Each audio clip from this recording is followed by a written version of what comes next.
Have you ever been jolted by a sudden blaring car horn when you're just trying to enjoy a quiet moment? We've all been there. It's annoying, it's stressful, and honestly, it's just plain rude.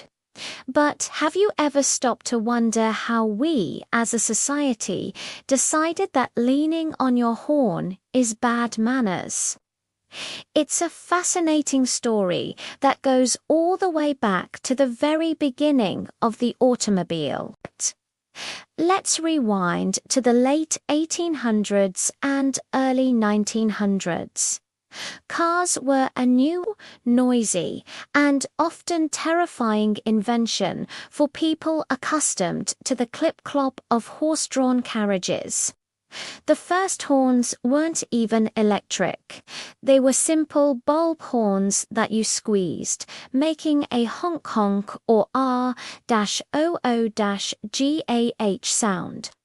Think of those classic old-timey movie scenes. Back then, the horn wasn't for expressing frustration. It was a crucial safety device. Its primary job was to say, "Hey, look out, a 2-ton metal machine is coming through." It was a necessary warning in a world where pedestrians and horses weren't used to sharing the road with fast-moving vehicles. As cars became more common, so did the noise. By the 1920s and 30s, cities like New York and London were becoming incredibly loud.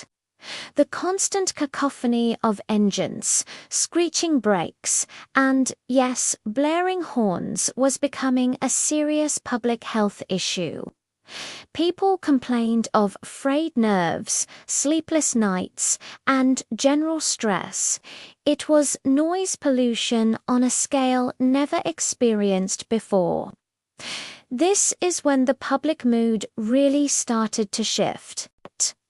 The horn, once a lifesaver, was becoming a public nuisance. Governments and civic groups started to take action. They launched anti-noise campaigns. You'd see posters and newspaper articles with slogans like "Quiet is a civic duty" or "Don't be a haunted." Paris was one of the first major cities to take a bold step in the 1930s by banning horn use within the city limits, except for absolute emergencies. The results were immediate and dramatic. The city became noticeably quieter, and people loved it. Other cities around the world saw this success and started to follow suit, implementing their own regulations and, more importantly, fostering a new social etiquette. This is where the idea of unnecessary honking being rude really solidified. The horn was recategorized in the public mind. It went from a casual hello or get out of my way to an emergency-only tool. Using it for anything else, to vent your frustration at a slow driver, to greet a friend, or to hurry someone along started to be seen as inconsiderate and aggressive. You weren't just making a noise, you were disrupting the peace and adding to the stress of everyone around you.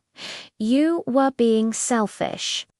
Today, this etiquette is deeply ingrained in most cultures. Drivers' education courses teach that the horn is for preventing accidents, not for expressing your emotions. A short, polite tap to alert a driver who hasn't noticed the light has changed is generally acceptable, but a long, angry blast, that's universally understood as hostile.